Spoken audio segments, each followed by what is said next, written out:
प्यारे बच्चों, हिंदी की कक्षा में आपका एक बार फिर से स्वागत है। आज हम अपना 10वां पाठ दो गौरैया के अभ्यास प्रश्न कर रहे हैं। आपको पता ही है, कल हमने सही शब्दों का चुनाव किया था अपने चौथे प्रश्न में। तो एक बार मैं उसको दोहरा देता हूँ, फिर हम अपने 5वें प्रश्न पे आज चलेंगे। तो हमने चौथे प्रश्न में चौथा प्रश्न हमारा क्या था? दाईं ओर लिखे शब्दों में से सही शब्द चुनकर खाली स्थान में लिखो। तो हमें दो मिलते जुलते शब्द दिए गए थे, हमें सही शब्द को पहचानना था और रिक्त स्थान भरना था। तो पहला आपको फिर से मैं पढ़ के बता देता हूँ। क, अपने परिवार के साथ किसान, रिक्त स्थान दिया था। तो यहाँ पे सुखी, सुखी मतलब जिसे कोई चीज़ की कमी ना हो, उसे सुखी कहा जाता है। किसान को 2 वक्त की रिक्त स्थान, रोटी भी नसीब न थी।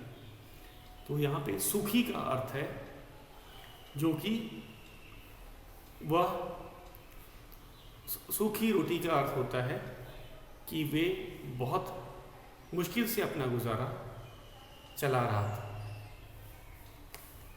तो सुखी का अर्थ होता है बिना किसी कष्ट के, और सूखी रोटी का अर्थ है कि उसे खाने के लिए भी बहुत मुश्किल से मिलता था। तो सुखी और सूखी का हम हो गया। सूख जाना का अर्थ होता है जिसमें पानी की कमी हो जाती है। अगला है ख। दोनों शब्द के अर्थ देख लेते हैं। ख में हमें 2 दिए हैं, बाहर और बाहर। बाहर मतलब घर से बाहर, घर से दूर को बाहर कहा जाता है। और बाहर का अर्थ होता है जब पेड़ पौधों में फूल आ जाते हैं तो हम कहते हैं देखो बाग में बहार आ गई। बसंत ऋतु में ऐसा देखने को मिलता है कि सभी पेड़ पौधे फूलों से लद जाते हैं और बड़ा देखने में सुंदर लगता है। तो इसमें भी बाहर और बहार, इन 2 शब्द को हमें पहचानना था। बाहर घर से दूर, घर से बाहर बोला जाता है, और बहार का अर्थ होता है वह स्थिति जब पेड़ पौधे फूलों से लद जाते हैं। तो ये ख है। बसंत आते ही बागों में रिक्त स्थान आ गई। तो यहाँ पे बहार की बात की गई। बसंत आते ही बागों में बहार आ गई। दूसरा वाक्य है, सेठ ने नौकर को घर से रिक्त स्थान निकाल दिया। तो बाहर, तो सेठ ने नौकर को घर से बाहर निकाल दिया। बाहर कर देना मतलब दूर कर देना। तो ये 2 हमने शब्द सीखे, बाहर और बहार। अगला है द्वार और बार। वार और बार। मैंने तुम्हें कई बार समझाया पर कोई फायदा नहीं हुआ। कई बार मतलब अनेक बार। बार मतलब जिसकी की बार बार पुनरावृत्ति की जाए, कई दफा। सेठ अब है, चोर ने रामू के सिर पर वार किया और भागे। वार का मतलब हमला करना, मारना। चोर ने रामू के सिर पर वार किया और भाग गया। वार का अर्थ होता है प्रहार करना, चोट करना, मारना। और बार का अर्थ होता है अनेक बार प्रयास करना। तो मैंने तुम्हें कई बार समझाया पर कोई फायदा नहीं। चोर ने रामू के सिर पर वार किया और भाग गया। अब अगला है साहस और सहसा। साहस का अर्थ होता है निडर, बहादुर। साहस का क्या अर्थ होता है? निडर या बहादुर। और सहसा का अर्थ होता है अचानक से। सहसा का क्या अर्थ होता है? अचानक से। तो तुम में इतना साहस नहीं कि मेरा मुकाबला कर सकूं। तुम में इतना साहस नहीं कि तुम मेरा मुकाबला कर सको। दूसरा है रिक्त स्थान दिया है। रिक्त स्थान से सहसा एक डरावना व्यक्ति मेरे सामने आ खड़ा हुआ।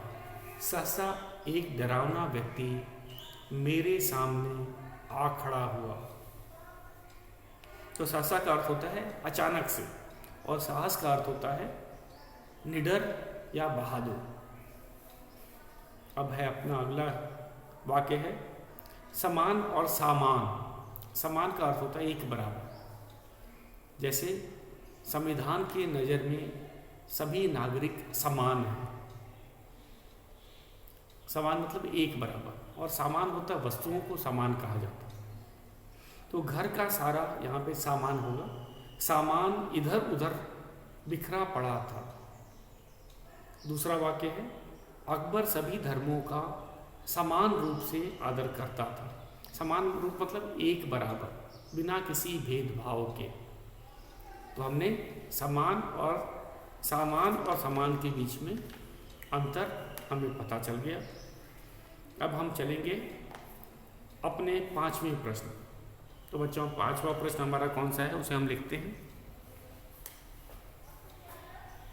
और जैसा कि आपको पता ही है ये भाषा से के अंतर्गत ही आया है, व्याकरण के ही है।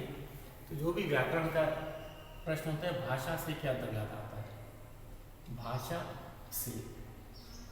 और प्रश्न है हमारा 5वां।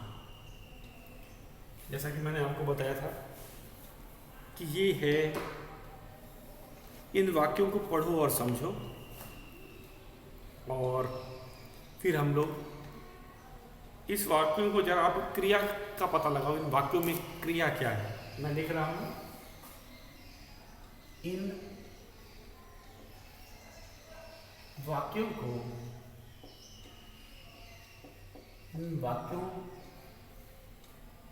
को पढ़ो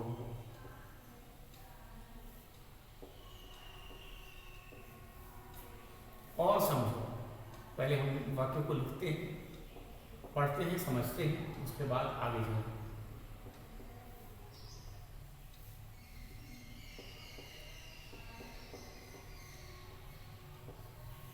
क्या है क, आंगन में आम का पेड़ है। इसमें आप क्रिया को पहचानिएगा। आंगन में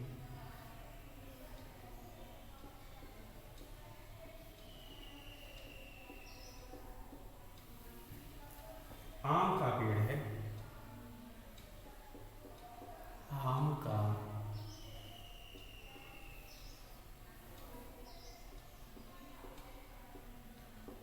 पेड़ है। तो आप इन तीन वाक्यों को मैं लिख रहा हूं, आप इसमें से क्रिया को पहचानेंगे। पहला वाक्य मैंने लिख दिया, ख है हमारा उन्हें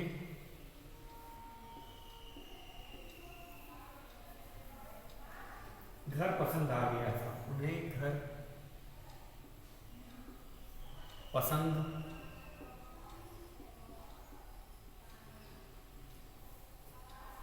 आ गया था। आ गया था। इसमें भी आपको क्रिया पहचानना है। मैं तीसरा वाक्य लिख रहा हूं, ग, ये यहां से नहीं जाएगी। ये यहां से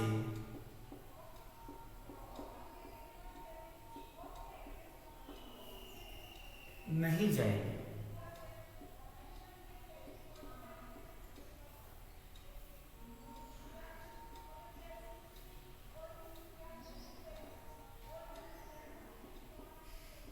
पूर्ण। तो इन वाक्यों को आपने पढ़ा होगा, और हम इसमें से क्रिया शब्द को या क्रिया पद को छांटना है, उनको अलग करना है। तो जैसे आप इसमें देखेंगे, पहले वाक्य में आंगन में आम का पेड़ है, ये है क्रिया। और दूसरा है उन्हें घर पसंद आ गया था, ये है क्रियापद। शब्द नहीं बोलेंगे, इसे बोलेंगे क्रियापद। और जाएंगी, ये क्रिया है, जाना से बना है, जाएंगी क्रिया का रूप है। तो ध्यान से इनको देखिएगा बच्चों। सबसे पहले आप देखेंगे इसमें एक क्रिया है, तो क्रिया से हमें किसी काम के होने या करने का पता चलता है या बोध होता है। क्रिया की यही ना परिभाषा होती है। क्रिया की क्या परिभाषा होती है? क्रिया वो शब्द होता है जिससे हमें किसी काम के होने या करने का पता चलता है।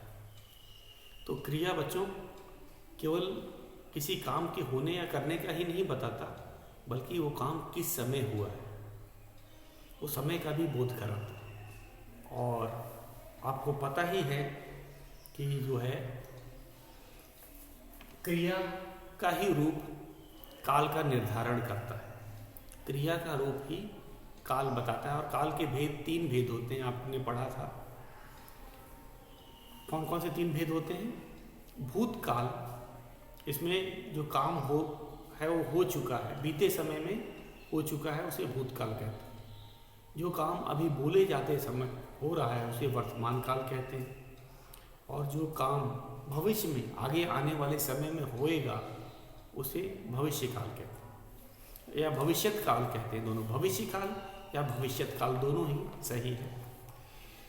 तो हमने देखा पहले वाक्य में, देखो आंगन में आम का पेड़ है, इस समय है, वर्तमान समय में, तो हमें कहेंगे वर्तमान काल। ये काल का कौन, इसको हम लिखते हैं, इसका काल अगर बताया जाए, क्रिया का काल क्या है, तो हम लिखेंगे वर्तमान काल।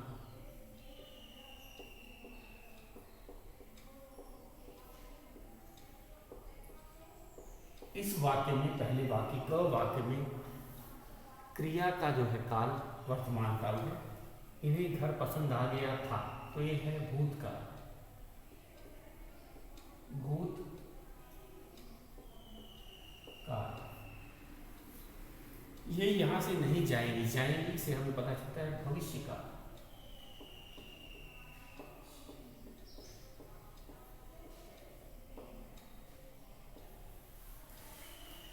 तो किसी भी वाक्य में सबसे पहले हमें क्रिया शब्द या क्रिया पद की पहचान करनी होती, तभी ना हम उसका काल बता पाएंगे। और क्रिया कहाँ होता है? हिंदी में वाक्य के अंत में ही क्रिया मिलती है, और बिना क्रिया के तो कोई वाक्य लिखा भी नहीं जा सकता। बिना क्रिया के हम किसी वाक्य को लिख भी नहीं सकते। तो इसीलिए हमने सबसे पहले क्रिया शब्द या क्रिया पद देखा। तो जाएंगी, जाना जो होता है, जाएंगी, तो जाएंगी मतलब ये, इसमें हमें क्रिया का कौन सा रूप मिल रहा है? जो ये घटना भविष्य में होगी, आगे आने वाले समय में, तो इसीलिए इसे भविष्य काल कहा गया। आ गया था मतलब ये बीते समय में घटना घटी है, घटित हो चुकी है, आ गया था, इसीलिए इसे भूतकाल। आंगन में आम का पेड़ है, बोले जाते समय तक आम का पेड़ है, तो इसीलिए है यहाँ पे क्रिया था, और हमने इसे वर्तमान काल लिखा। तो आगे वाले जो हमें हमारे वाक्य दिए हैं उसमें बच्चों हमें क्रिया का काल बताना है, पहचानना है। तो शुरू करते हैं 5वां प्रश्न का। ये आपको समझ आ गया? मैंने आपको बताया कि क्रिया क्या होती है, क्रिया की पहचान बताई, वाक्य के अंत में आती है। क्रिया से हमें किसी काम के करने या होने का पता चलता है। उसके बाद हमने बताया क्रिया न केवल काम के होने या समय का बताता है, बल्कि वह काम कब हुआ है वह भी बताता है। और काम जो है वो कब हुआ है वो काल का निर्धारण भी क्रिया ही करती है। और काल के भी 3 भेद होते हैं, मैंने आपको बताया, वर्तमान काल, भूतकाल, भविष्य काल। तो अब हमें वाक्य दिए जा रहे हैं, उनमें हमें क्रिया का काल लिखना है। तो सबसे पहले क्रिया शब्द पहचानेंगे और क्रिया का रूप ही हमें काल बताएगा। तो शुरू करते हैं अपना 5वां प्रश्न। तो ये था उदाहरण, आपने समझ लिया। अब चलते हैं अपने प्रश्न पर।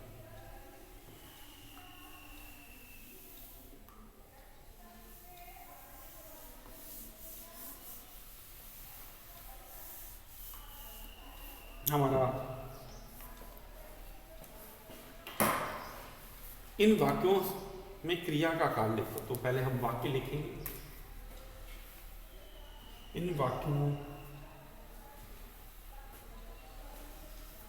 उदाहरण तो हम समझ चुके हैं, अब प्रश्न पे आ जाते हैं। इन वाक्यों में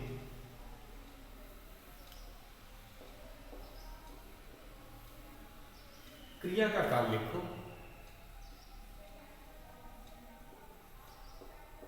क्रिया का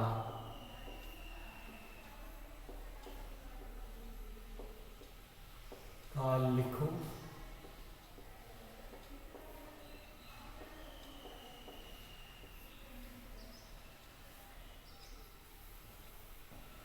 पहला है वाक्य हमारा क। और बच्चों ये प्रश्न आपको पाठ्य पुस्तक में ही करना है क्योंकि जगह दिया गया है। मैंने दोनों दरवाजे बंद कर दिए।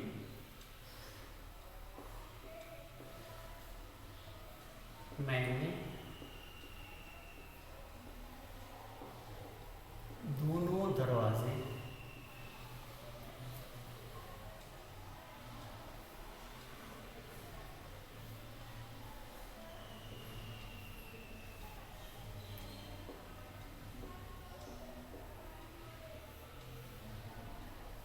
बंद कर दिए।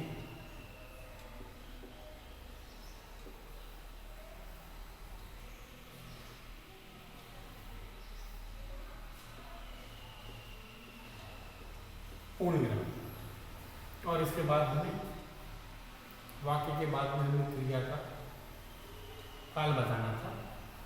तो एक एक करके सबसे पहले हम वाक्यों को कर लेते हैं, लिख लेते हैं। घर में हम 3 व्यक्ति रहते हैं। घर में हम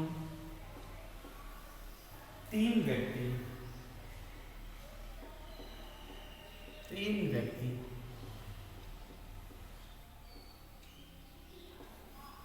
रहते हैं।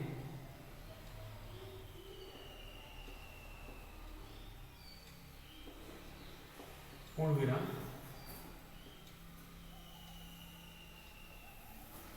ग है हमारा। ग वाक्य जो है, पिताजी को गुस्सा आ गया। पिता जी को गुस्सा आ गया।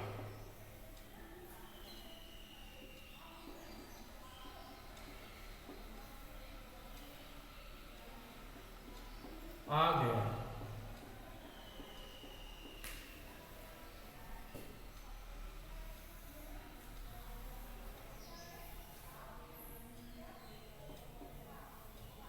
मैं कल फिर आऊंगी। अगला वाक्य है, मैं कल फिर आऊंगी। फिर आऊंगी।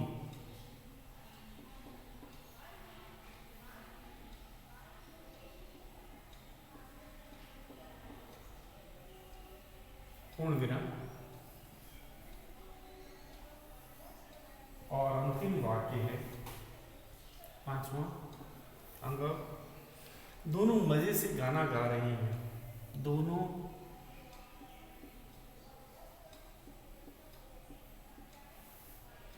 मजे से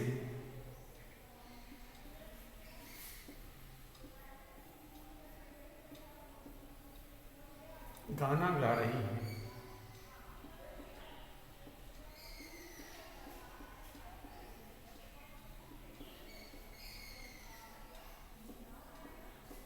पूर्ण विराम।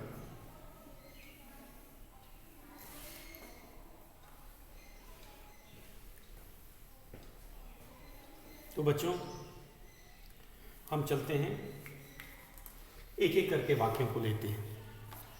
सबसे पहला वाक्य है, मैंने दोनों दरवाजे बंद कर दिए।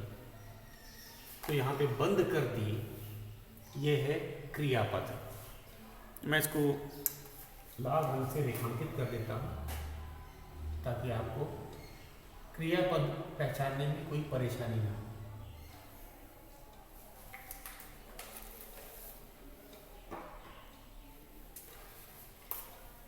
यहाँ पे बिंदु होना था, रहते हैं। हाँ, तो मैंने दोनों दरवाजे बंद कर दिए, मैंने दोनों दरवाजे बंद कर दिए, और क्रियापद है बंद कर दिए। तो इससे क्या पता चलता है कि ये जो काम है वो पूरा हो चुका है बीते समय। जब बीते समय की बात आती है तो हम भूतकाल कहते हैं। जो काम बीते समय में हो चुका है, पूरा हो चुका है, उसे हम भूतकाल कहें। तो ये हमारा भूतकाल है। भूतकाल तरीका बहुत आसान है। सबसे पहले क्रिया शब्द को पहचानो, क्रियापद को पहचानो, और क्रिया का रूप ही तो काल का निर्धारण करता है। तो क्रिया का रूप से ही हमें पता चल जाएगा कि कौन सा काल है। अब दूसरे वाक्य पे चलते हैं। घर में हम 3 लोग रहते हैं, तो जो हैं, है और हैं, ये जो है ये क्रिया है।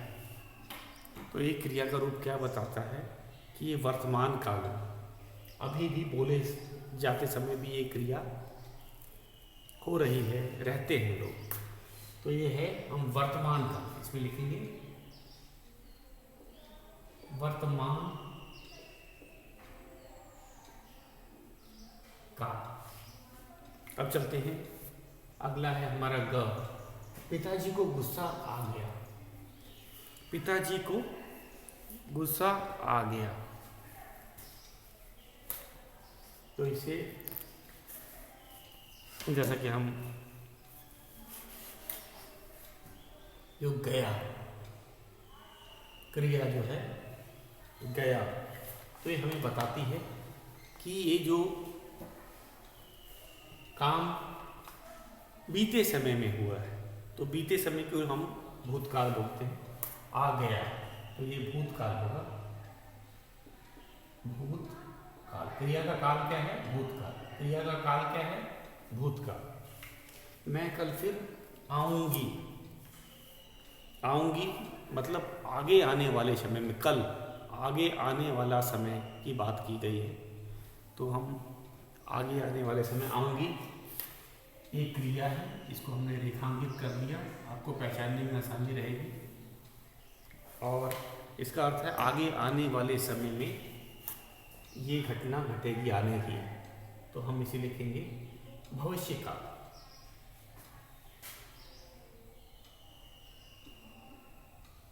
भविष्य,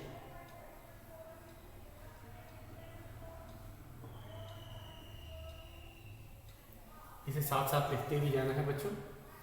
भविष्य काल मैंने सामने ही लिखा है। एक और बचा है, अंतिम वाला। दोनों मजे से गाना गा रही हैं, दोनों मजे से गाना गा रही हैं।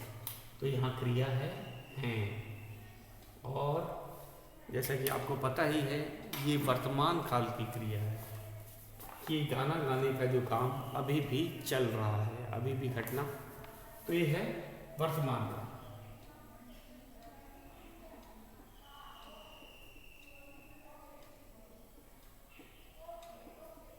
वर्तमान काल। तो एक बार फिर से दोहरा लेते हैं, एक बार फिर से देखिए। हमें इन वाक्यों में क्रिया का काल लिखो। तो सबसे पहले हमें क्रिया पहचाननी है। क्रिया पहचानने के लिए मैंने लाल रंग से मार्क कर दिया है ताकि आपको भी पहचानने में परेशानी ना हो। तो पहला वाक्य ध्यान से देखो बच्चों। पहले वाक्य में मैंने दोनों दरवाजे बंद कर दिए। तो बंद कर दिए जो है ये हम कहेंगे क्रियापद है। बंद कर दिए मतलब ये काम हो चुका है, बीते समय में हो चुका है, तो इसीलिए इसे भूतकाल कहा गया। घर में हम 3 लोग रहते हैं, तो हैं जो है ये क्रिया है, और वो बता रहा है कि ये वर्तमान काल की क्रिया है, जो अभी ये काम हो रहा है। पिताजी को गुस्सा आ गया, तो गया जो है वो भूतकाल की क्रिया है। यहाँ पे क्रिया का जो काल है भूतकाल है, तो हमने भूतकाल लिखा है। मैं कल फिर आऊँगी, आऊँगी आगे आने वाले समय में ये घटना घटेगी, अभी घटी नहीं है, घटेगी। तो आऊँगी जो है क्रिया का ये जो क्रिया है ये भविष्य काल की क्रिया है। उसी तरह दोनों मज़े से गाना गा रही हैं, मतलब ये घटना अभी भी हो रही है, घटित हो रही है, इसे हम वर्तमान काल कहेंगे। तो बच्चों इसे आप नोट कर लीजिए और फिर हम अपने अगले प्रश्न पे चलते हैं। छठा प्रश्न, हमारा अंतिम जो प्रश्न है वो छठा प्रश्न है, तो आप इसे जल्दी से नोट कर लीजिए। आगे चलते हैं अपने छठे प्रश्न पे। प्रश्न छठा प्रश्न,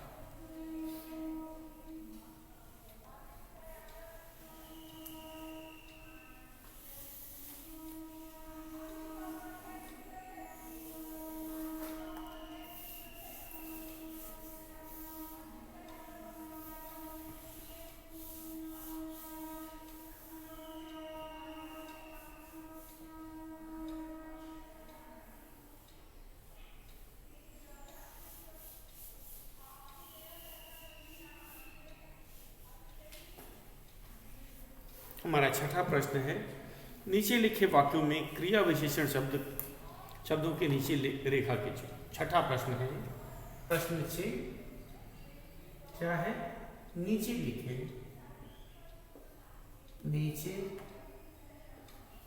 लिखे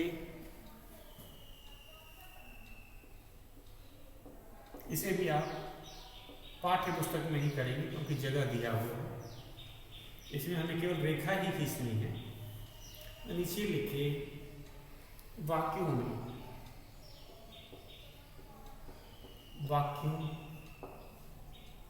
में क्रिया विशेषण। अब एक क्रिया विशेषण क्या होता है ये भी मैं आपको बतलाऊंगा। विशेषण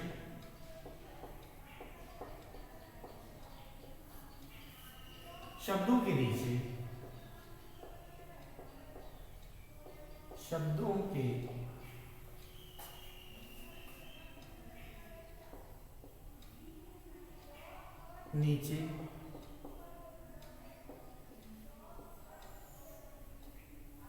रेखा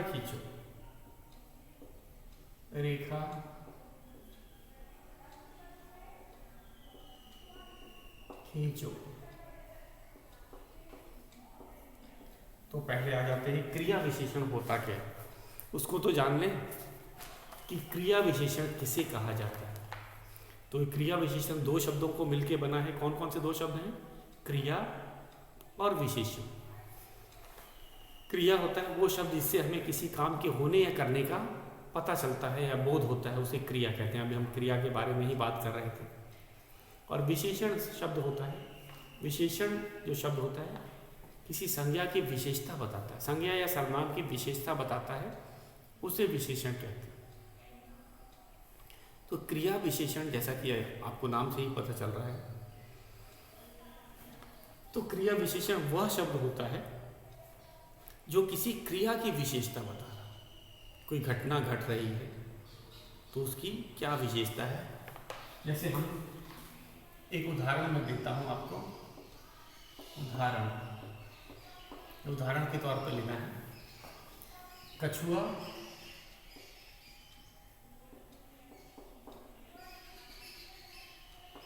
धीरे धीरे